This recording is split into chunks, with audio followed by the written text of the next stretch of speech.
Alhamdulillah. Alhamdulillahilladzi arsala rasulahu bil huda wa dinil haqq yudhhirahu 'ala dini kullihi wa kafa billahi shahida. Wassalatu wassalamu ala asyrofil anbiya wal mursalin sayyidina wa maulana Muhammadin wa ala alihi wa sahbihi ajma'in. Wa ba'd. Yang saya hormati segenap jajaran pengurus PKM Al-Maunah dan yang saya cintai seluruh jamaah yang hadir di majelis ilmu pada malam hari ini. Alhamdulillah pada hari ini dengan tanpa mengurangi rasa cinta kita kepada thalabul ilmi, walaupun yang seharusnya memberikan kajian beliau berhalangan hadir, saya membadali kehadiran beliau yang sesungguhnya saya tidak membadali, tetapi hanya mengisi kekosongan saja. Daripada pengajian yang sudah berjalan kemudian berhenti tanpa suatu pengganti atau pelengkapnya, maka lebih baik digantikan dengan tema yang berbeda namun tidak mengurangi rasa cinta kita kepada penuntut ilmu. Salam dan salam mudah-mudahan semakin senantiasa kepada junjungan kita baginda Muhammad sallallahu alaihi wasallam beserta para keluarganya, para sahabatnya dan para pengikutnya hingga akhir zaman. Hadirin yang berbahagia, saya sedikit mengutip tentang sebuah kitab. Ini kitab saya kaji di beberapa tempat karena pertama, kitab ini memberikan kontribusi yang besar dalam ibadah sehari-hari. Yang kedua, kitab ini berisi tentang sesuatu yang sifatnya ringan-ringan tetapi memang hari-hari kita lakukan. Dan di dalamnya ada motivasi dan juga ada yang menjadikan sebagai perhatian atau warning untuk berhati-hati kita dalam melangkahkan diri kita di dalam menjalankan syariat agama. Kitab ini bernama At-Targhib wa Tarhib. Kitab ini dikaryakan atau ditulis oleh Syekh Al-Munziri, seorang syekh yang sezaman dengan Syekh Izzuddin Ibn Abdus Salam. Kalau kurun waktunya itu kira-kira tahun 900 Masehi. Di zaman itu yang menjadi penguasa adalah Khalifah Abbasiyah, namun dikuasai oleh kekuatan dari Bani Saljuk, yaitu sekelompok tentara dari wilayah Turki. Itu dipelopori oleh Najmuddin Shirkuh, yang nanti yang di kemudian hari dikenal dengan istilah Salahuddin Al-Ayyubi. Nah, itu sebetulnya adalah dinasti yang menjadi tulang punggung kekuatan militer, tetapi tidak menyebut sebagai suatu khalifah karena khalifahnya adanya di Baghdad, yaitu Khalifah Abbasiyah. Namun tidak memiliki kendali terhadap militer. Kalau zaman sekarang itu ibarat presiden dengan perdana menteri. Presiden itu hanya menjadi simbol negara, tetapi yang mengatur segala sesuatunya dari A sampai Z terhadap negara adalah perdana menteri. Kalau di Indonesia kan presiden adalah kepala negara sekaligus kepala pemerintahan. Nah, di zaman itu Khalifah Abbasiyah wibawanya jatuh sehingga dikuasai oleh Bani Saljuk. Nanti di akhir dari kekuasaan Bani Saljuk itu nanti diserang oleh kekuatan yang dari Mongol, Genghis Khan. Nah, kenapa saya kaji kitab ini? Kitab ini sifatnya sangat ringkas, tidak terlalu banyak, tetapi hari-hari kita mengamalkan beberapa hadis tentang kitab ini. Dan saya lebih cenderung menyukai hadis ini karena memang pada umumnya para ulama biasanya mengarang kitab-kitab unggulan yang tidak banyak jumlahnya, seperti Imam Nawawi mengarang Arba'in Nawawi. Terus Syekh Salim bin Sufyan Al-Hadrami mengarang kitab Safinah. Kitab Safinah ini kitab yang menurut saya paling ajaib. Kitab hanya beberapa lembar saja, tetapi syarahnya itu sampai berjilid-jilid, sampai di syarah oleh 4 mazhab. Nah, ini kitab yang sangat ajaib. Ada lagi kitab namanya kitab Takrib, juga sangat tipis. Jadi kitab-kitab ini adalah kitab-kitab yang dikarang oleh ulama-ulama terdahulu, tetapi tidak terlalu besar, namun manfaatnya sangat kita rasakan. Ini begitu hebatnya sebuah karya tulis pada zaman itu, sehingga bisa menghasilkan karya yang lebih banyak lagi. Kalau kita sebaliknya, karya yang sebegitu banyak, kita senang yang ringkas, kayak sholat witir, banyaknya pada umumnya Nabi mengerjakan 11, kita ngeringkas aja 1 rakaat aja. Sholat tarawih tidak Berjumlah rakaatnya kita ringkas jadi 20 aja, atau paling ekstrim 8. Lebih ekstrim lagi 2 rakaat. Nah, ini kita hobi kita zaman sekarang nih, senangnya ngeringkas. Pada zaman dahulu kebalikannya, senangnya memperdalam. Bahkan ada seorang namanya Abu Zakaria Al-Ansori itu kalau ngajar saking getolnya orang untuk ilmu, beliau kalau menghadapi muridnya yang namanya Ibnu Hajar Al-Haytami itu selalu kalau ngaji itu persiapan dulu, semalaman persiapan biar bisa ngajar karena punya murid yang sangat pandai, namanya Ibnu Hajar Al-Haytami. Begitu juga beliau waktu belajar juga gurunya sangat alim. Kalau beliau lagi belajar nama dengan Ibnu Hajar Al-Asqalani, gurunya sangat alim. Beliau pun belajar lebih tangguh lagi. Kalau mau ngajar semalaman, kalau mau ngajar sama Ibnu Hajar Al-Asqalani, beliau ngajarnya bisa berhari-hari sebelumnya. Kalau kita kebalikannya, berharap ustadznya tidak hadir. Kalau tidak hadir, alhamdulillah. Kalau hadir yang terpaksa, daripada di rumah dibentak-bentak istri, doain istri, anak rengek kita jajan, semuanya serba daripada. Maka hasilnya daripada. Ya, tombong ngantuk lah, daripada di rumah mending di masjid lah ngisi waktu sampai isya ya. Karena niatnya lemah dapatnya lemah.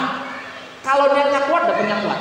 Maka pengajian itu tidak memberikan dampak yang signifikan karena juga baik yang ngajar maupun yang diajar sama-sama lemah aja ya.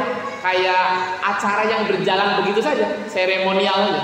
Sehingga tidak bisa menghasilkan satu pribadi-pribadi yang tangguh yang akan bisa memperkuat agama ini atau setidaknya meningkatkan kualitas keimanan dari orang yang hadir. Jangan sampai kalau kita ngaji itu kayak orang ngabisin buku pajak. Sebisa mungkin cepat selesai buku pajak itu, nanti harganya jadi murah. Ayo kita ngabisin secepat mungkin ngaji selesai, tahu-tahu sudah Ramadan tutup. Nah, mulai lagi susah. Ini adalah kebiasaan-kebiasaan di kalangan kaum muslimin yang pada hari ini menjadi titik lemah. Mengapa mereka justru jadi dilemahkan oleh orang-orang kafir? Karena apa? Mereka pun lemah dengan agamanya, maka wajar Allah melemahkan mereka dengan kekuatan di luar Islam. Sebagaimana Allah mengatakan, apabila umat ini tidak memiliki kekuatan terhadap pengamalan agama, maka Allah akan cabut kehebatan dari agama ini. Orang kalau lihat orang pakai peci, pakai sarung, persangkaan di dalam dirinya pada umumnya biasanya nenteng map nih. Kalau nggak nenteng map bawa kotak. Selalu begitu. Padahal kalau orang-orang zaman dahulu, orang pakai sarung, pakai peci, ini biasanya kalau nggak ustadz ini mama ini kalau di Jawa Barat. Kalau nggak ustadz ini mama, minimalnya jagoan silat. Kalau nggak jagoan silat dia pintar debat, orang nggak macem-macem. Sehingga kalau naik bus, orang sungkan mau nanggung itu Pak, malu. Kalau naik bus, dulu namanya tram itu, malu. Kalau sekarang nggak, ada orang pakai peci, pakai sarung, mau nagih malu juga, kesian. Bukan karena kagum dengan kekuatan yang ada di dalam dirinya, tapi kesian. Orang-orang pondok pada kurang makan, pada kurang duit tuh. Kesannya tuh begitu lemah sekali kita. Karena apa? Ya kita yang melemahkan. Karena diniatkan dari sesuatu yang lemah, maka hasilnya pun lemah. Maka dari produk kelemahan ini ya semuanya lemah. Santri hanya diukur dari keberadaan pondok, bukan dari apa yang dihasilkan dari seorang santri. Ustadz hanya bisa hebat kalau di podium, di luar itu tidak hebat. Sehingga nggak ada, jarang zaman sekarang ada ustadz mimpin demo untuk menentang suatu kebijakan yang zalim, jarang. Karena apa? Ya, jangan begitu, nanti takut ditangkap segala macam. Padahal ngomong hak kepada penguasa yang batil itu lebih utama daripada pegang pedang untuk berperang di jalan Allah. Minimalnya ngomong aja kan gitu. Kalau kita kan cari aman sehingga semuanya aman, memang aman di masjid. Aman, nggak ada yang ganggu. Nggak ada yang ganggu di masjid. Siapa yang mau ganggu? Orang nggak ada kepentingannya. Nggak ada proyek di masjid Pak. Nggak ada tender di masjid. Nggak ada proyek-proyek yang berhubungan dengan banyak umat. Ya kalau nggak kotak amal, kotak infak. Sehingga apa? Ya segitu-gitu aja lah. Nggak usah takut di masjid begini, enteng. Oleh karena itu, mari kita kuatkan niat. Jangan sampai di pengajian-pengajian yang berikutnya kita hadir karena kesan daripada. Nah, itu kita hilangkan. Kita niatkan memang kita ingin memperkuat agama dalam diri kita dengan cara belajar agama. Ada orang memperkuat agama dengan cara apa? Dengan cara melatih fisik. Ada orang memperkuat agama dengan apa? Dengan cara kuliah, sekolah, ngapalin Quran, masuk pondok segala macam. Kita taklim aja dah, minimal seminggu sekali di sini. Sehingga agama ini menjadi kuat oleh diri kita, bukan oleh orang lain. Nah, kita mulai dengan tema yang bebas saja. Saya akan sampaikan. Bismillahirrahmanirrahim. At-tarhibu min tarkil haji ma istata'ah. Yaitu mengancam atau memberikan peringatan min tarkil haji, dari meninggalkan ibadah haji ma istita'ah. Karena walaupun dia itu orang yang mampu. Jadi dia sengaja meninggalkan haji, ibadah haji, karena bentar lagi ini kita lagi masuk di bulan haji.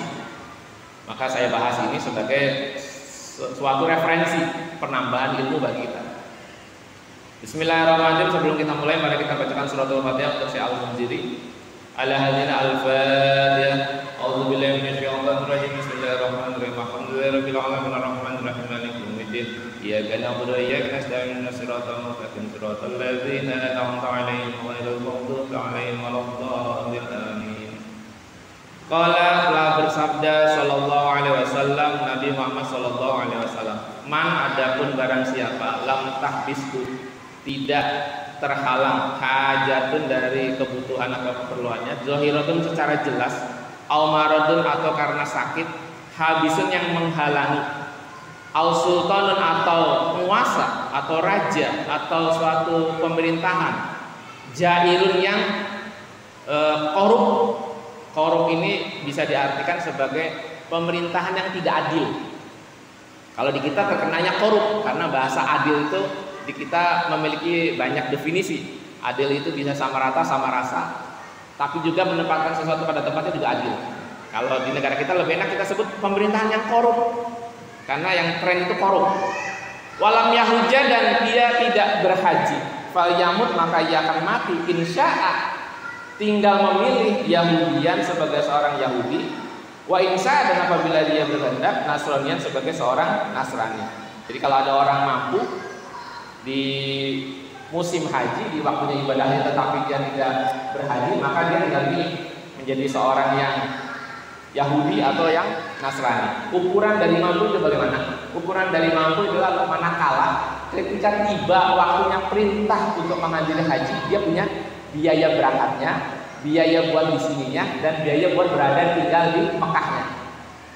Jadi kalau kita ukur sekarang, biaya tinggal di Mekah itu selama 1 bulan atau 30 hari, kira-kira 30 juta, berarti 30 juta dikali 3, 90 juta.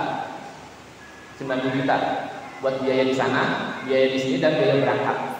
Kalau memang biaya untuk transportasinya bisa lebih besar, tinggal dikalikan saja. Artinya pada saat itu, ini hukum dasarnya. Hukum dasarnya itu adalah pada saat itu. Jadi ukuran ibadah haji dimulai kapan? Dimulai setelah tanggal 2 Syawal. Itu mulai dari musim-musim haji.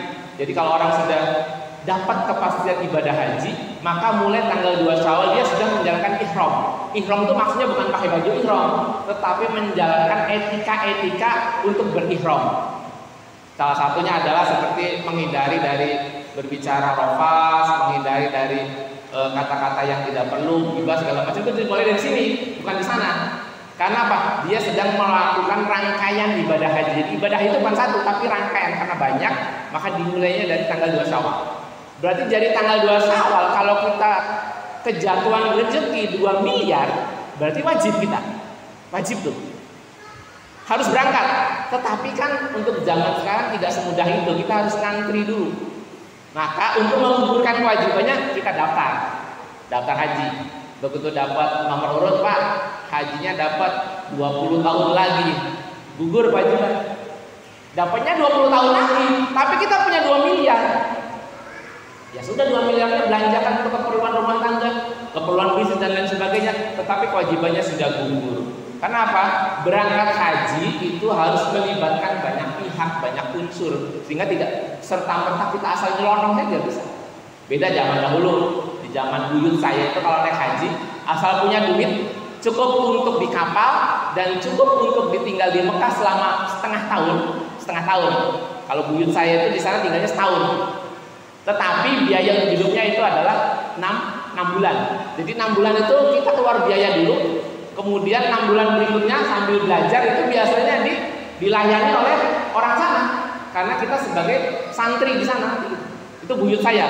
Ya tinggal berangkat saja. Datang ke Residen Belanda di Cirebon itu, biasanya datang ke Residen minta izin, dapat surat kan namanya pas jalan. Berangkat naik kapal laut, numpang. Bukan kapal yang mau berangkat ke sana, numpang. Pak, ini kapal mau kemana? Kapal mau ke Aceh, numpang ke Aceh dulu. Itu tahun kira-kira 1900-an lah. Itu buyut saya berangkat haji sana. Kemudian sampai di Aceh, nanti ke sana nunggu lagi. Ada nggak kapal yang mau berangkat ke wilayah Timur Tengah atau minimalnya ke India? Nebeng lagi. Jadi biaya berangkatnya itu, Pak. Kalau zaman sekarang kan enak. Tinggal nyewa pesawat, charter, langsung sampai di Jeddah. Tapi kalau udah dapat kepastian haji, Pak, bagaimana Pak kalau kita memanipulasi data? Kita pakai istilah haji furoda. Haji furoda itu yang saya tahu setidaknya untuk kalangan diplomatik. Setidaknya, andai kata kita masuk situ berarti kita harus jadi diplomat minimalnya. Kalau kita maksa kemudian memanipulasi data, kemudian bisa berangkat ke sana, hajinya sah. Tetapi bagaimana mungkin kita menginginkan suatu kebaikan dengan kekotoran, dengan kecurangan, dengan kejahatan? Kalau kita maunya ibadah yang baik-baik saja. Misalnya, saya mau ke Al-Maunah, mau ngisi. Tetapi saya datangnya seselumputan gitu.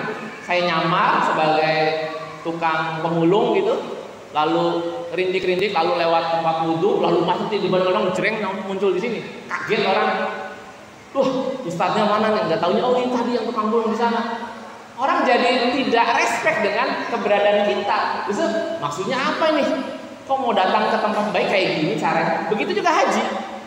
Kita datang mau baik-baik, ketemu dengan Allah di sana, dalam arti kita mau beribadah, kemudian kita pakai cara yang curang. Mau baik dari mana orang kita menjalankannya sesuatu yang curang? Kita mau bangun masjid, tetapi tanahnya nyerobot. Mau baik dari mana? Kita mau bangun sarana-sarana sosial, tetapi dari hasil nipu. Mau baik dari mana? Walaupun Pak itu kan urusan manusia Pak. Iya urusan manusia, tetapi hubungan dengan agama. Kenapa? Ya dengan cara itu menjadi tertib. Kalau urusan manusia kita katakan menjadi bukan urusan agama, salah. Kita yang hari-hari pergi naik kendaraan, kalau ada lampu merah kan pada berhenti. Itu ada dari dalam agama? Tidak ada. Tapi kita manut, nurut. Karena apa? Ngerti. Itu yang akan bikin tertib. Nah, lampu merah ditungguin. Kemudian orang nanya, Pak ngapain Pak? Nunggu lampu hijau. Begitu lampu hijau muncul, kita pergi ninggalin. Iya kan? Ini maksudnya apa ini? Oh, ternyata warna itu hanya untuk mewakili dari mengatur orang-orang agar tertib di dalam berlalu lintas. Begitu juga tata aturan haji. Kita nggak main selonang-selonang kemudian memakai jasa sana sini biar bisa berangkat dengan prosedur yang benar. Karena kita memang berangkatnya mau benar. Kita niatnya mau benar, pengen menjadi hamba yang nurut, hamba yang taat sama Allah. Sehingga apa? Ya gunakan cara-cara yang wajar saja.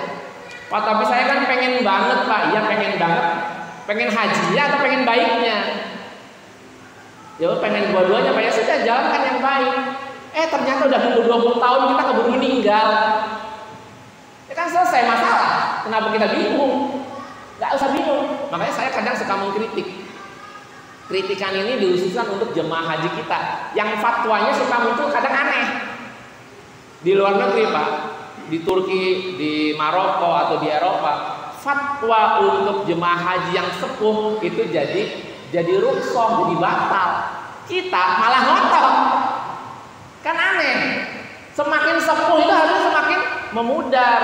Kayak motor kalau semakin tua pajaknya semakin berkurang. Nilai jualnya rendah. Begitu juga kita, usia semakin sepuh, tekanan ibadah semakin rendah, beban ibadah semakin kurang. Sehingga apa? Bisa saja orang itu bebas beribadah karena sudah pikun, tapi hidup sehat. Tapi pikun, ya bebas ibadah, orang sudah lupa semua.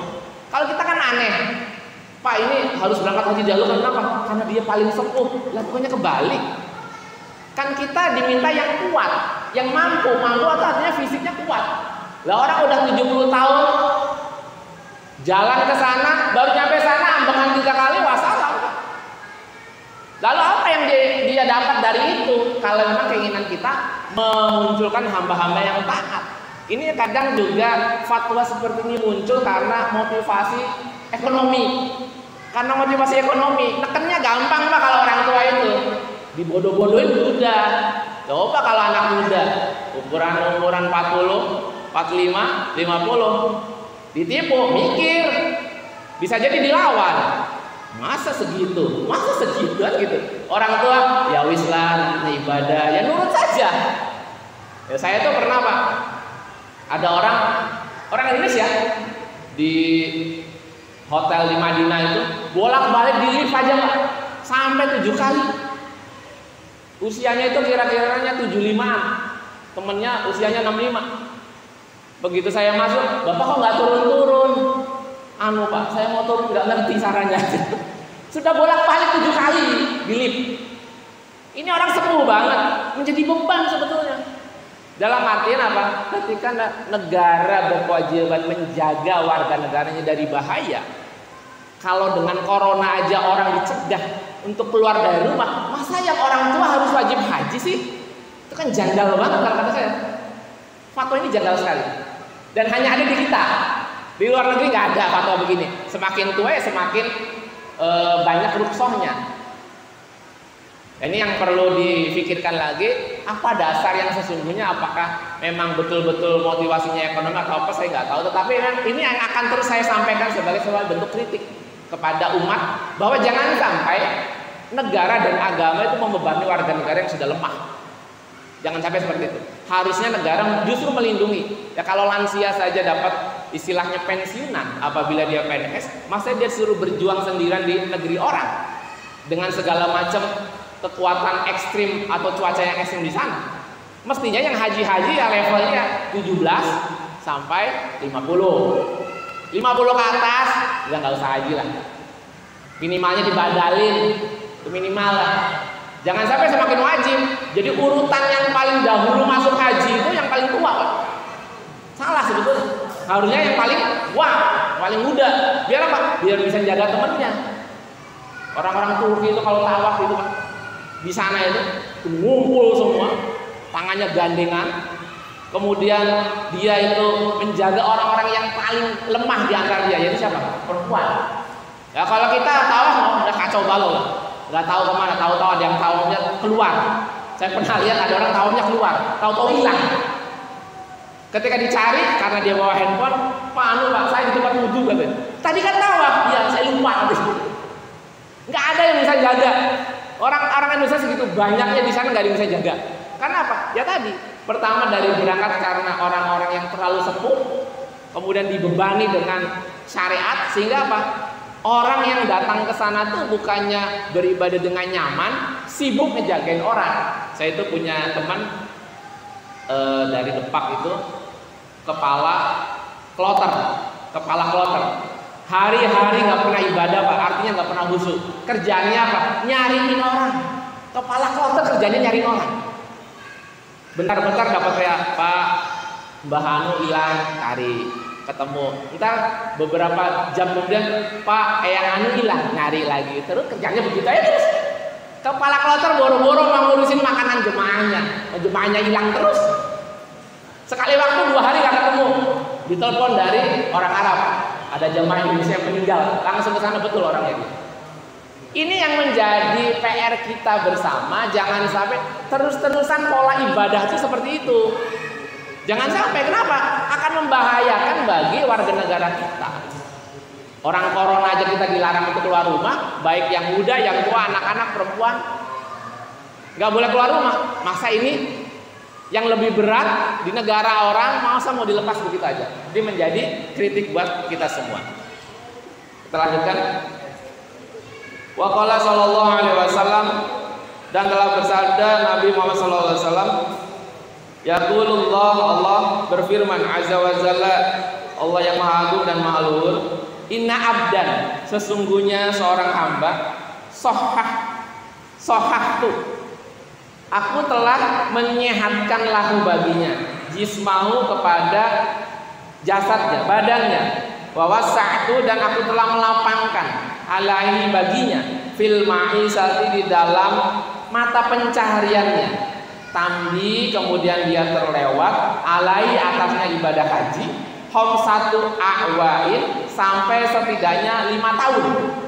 La yafidu tidak akan berfaedah ilayya bagiku, la mahrumun pasti aku akan menghalanginya dari ridhonya. Jadi kalau ada orang udah mampu bertahun-tahun dia megang uang cash di saat bulan Syawal sampai menuju ke Zulhijjah, dia tidak pernah daftar 5 tahun, nanti Allah berlepas diri dari kewajiban Allah untuk memberikan layanan-layanan yang bersifat kepada keridhaan.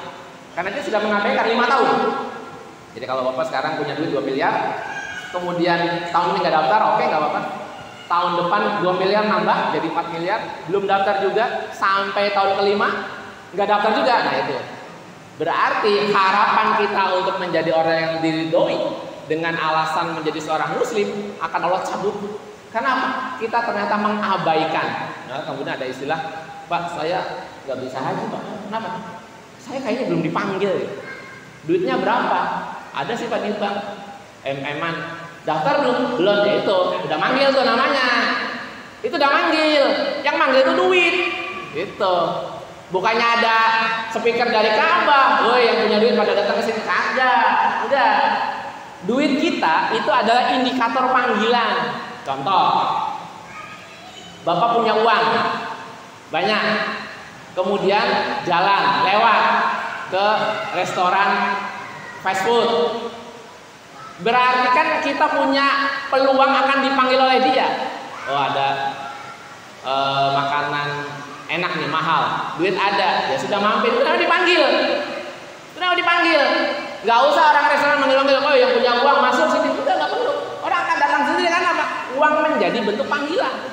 Kalau zaman dahulu emas yang di koleksi itu menjadi bentuk panggilan. Zaman dulu orang memiliki emas itu sebagai apa? Kayak benggol gitu, logam-logam yang dijadikan alat transaksi. Kemudian ketika emasnya sudah mencapai 1000 dirham atau 1000 dinar, maka dia berarti sudah terpanggil. Karena apa? Karena Allah memanggil kita di dalam haji itu adalah pada zaman Nabi Ibrahim. Sudah dipanggil, kitanya yang kagak dengar. Kok nggak dengar Pak? Iya, karena kita nggak suka baca Quran. Coba kalau baca Quran, ada di situ panggilannya. Kita hari-hari ikut tadarusan, kemudian masa satu pun nggak ada yang nyantel sih panggilan haji di situ? Kan ada di situ. Oh iya ada panggilan haji, ada di Al-Quran. Yang manggil sama Ibrahim kapan? Dulu. Kira-kira 3000 atau 4000 tahun yang lalu. Manggil kita. Jadi panggilannya sekali aja.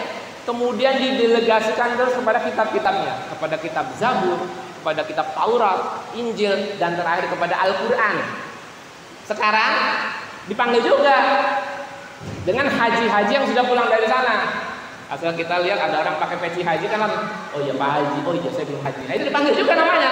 Kita diingetin.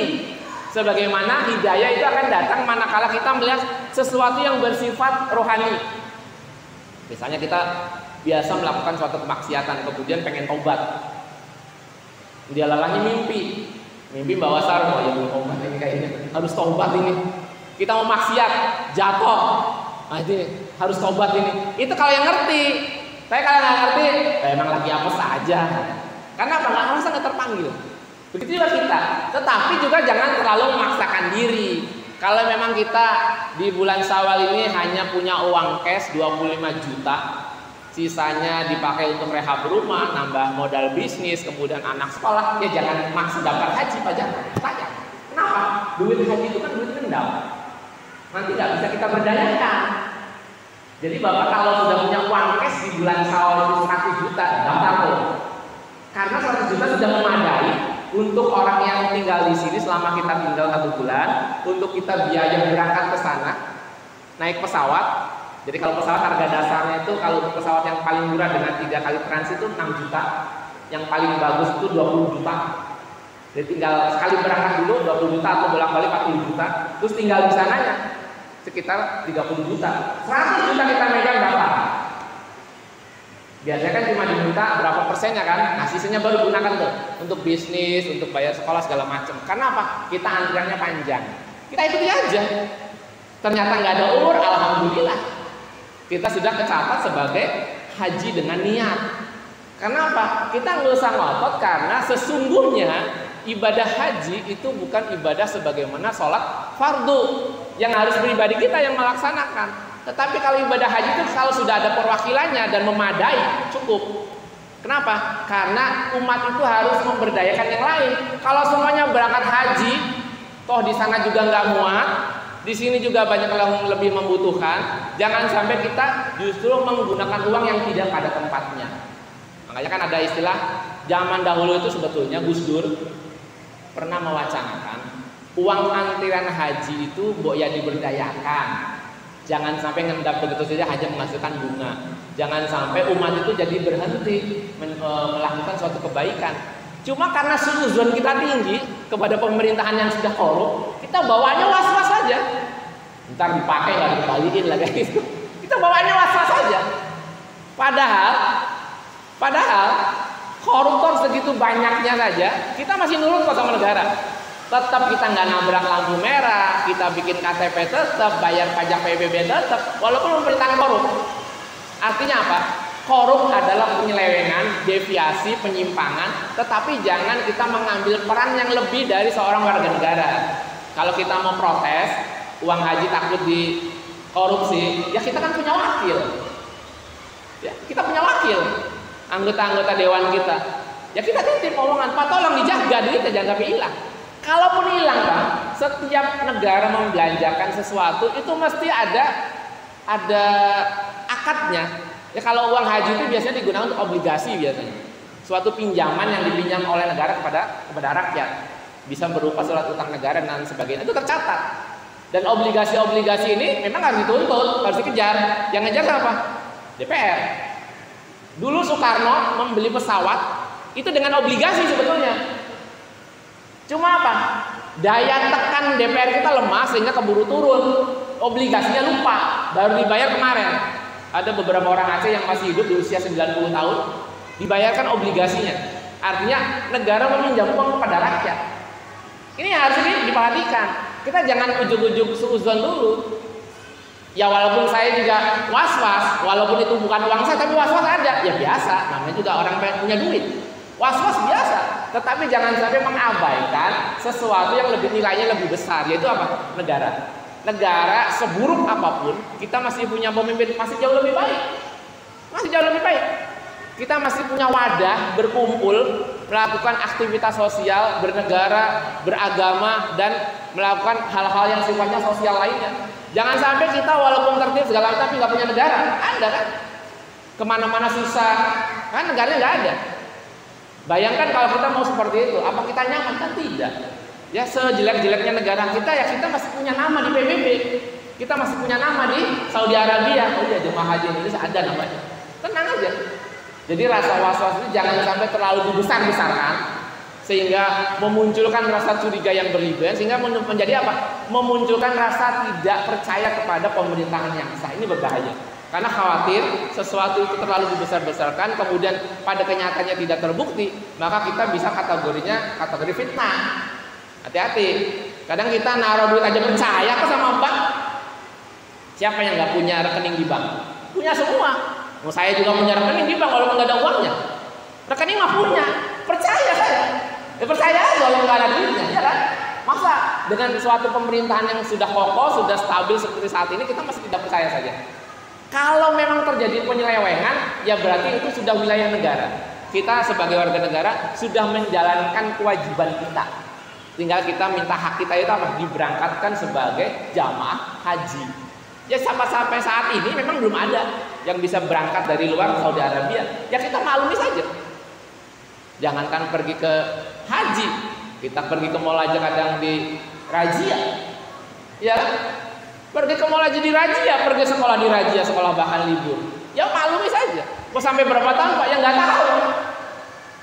bisa begitu Pak? Di zaman Fatimiyah dahulu ada seorang gubernur dari Bahrain sangat zolim. Saking zolimnya semua orang yang mau berangkat haji dihadang Pak. Yang maksa dibunuh. Sampai berapa tahun? 30 tahun. Orang itu nongkrong aja di Ka'bah. Nah itu kisahnya bisa dibaca kekejaman di zaman dinasti Fatimiyah, yaitu gubernur Bahrain. 30 tahun Khalifah Abbasiyah tidak mampu mengusir orang itu. Yang kemudian Allah sendiri yang turun mengamankan, orangnya mati dengan mengenaskan. Baru bisa itu datang kekuatan yang lain, tentaranya dari Bani Saljuk untuk mengamankan Mekah dan Madinah. Jadi setahun 2 tahun kita nggak bisa berangkat haji itu belum ada apa-apanya daripada zaman dulu. 30 tahun zaman dulu orang nggak bisa haji. Jadi warga negara Indonesia itu ketika kejadian itu semuanya bertahan di pinggiran Hijaz, dulu namanya bukan Saudi Arabia, namanya Hijaz. Banyak yang bertahan di wilayah Yaman, di wilayah Bahrain atau di wilayah Mesir untuk menunggu kesempatan bisa berangkat ibadah haji pada saat itu. Ya cuma pada saat itu memang tahun 800 itu negara kita belum banyak orang Islamnya, masih dikuasai orang-orang Hindu dan Buddha. Tetapi ada orang yang mau berangkat haji dari Aceh, dan dia di sana saking bisa bertahannya ada seorang syekh yang menempati satu rumah di sekitaran kompleks Masjidil Haram yang kemudian diambil alih oleh negara Saudi. Ketika mau dibayarkan uang ganti ruginya orang meninggal karena merasa mengambil alih harta milik pribadi, maka negara Saudi Arabia berkewajiban terhadap semua orang dari Aceh membayarkan kompensasinya setiap tahun sampai hari ini. Jadi orang Aceh kalau haji ke sana dapat kompensasi dari pemerintah Saudi atas dasar kakek moyang yang dulu pernah tinggal di sekitaran Masjidil Haram. Ini luar biasa, suatu amal jariah, tidak mengurangi ganjarannya, tetapi anak keturunannya bisa menikmati dari jariahnya tersebut tanpa mengurangi pahala dari kakek buyutnya. Allah a'lam bishawab. Kalau itu subhanakallahumma wa bihamdika asyhadu an la ilaha illa anta astaghfiruka wa atubu ilaik. Assalamualaikum warahmatullahi wabarakatuh.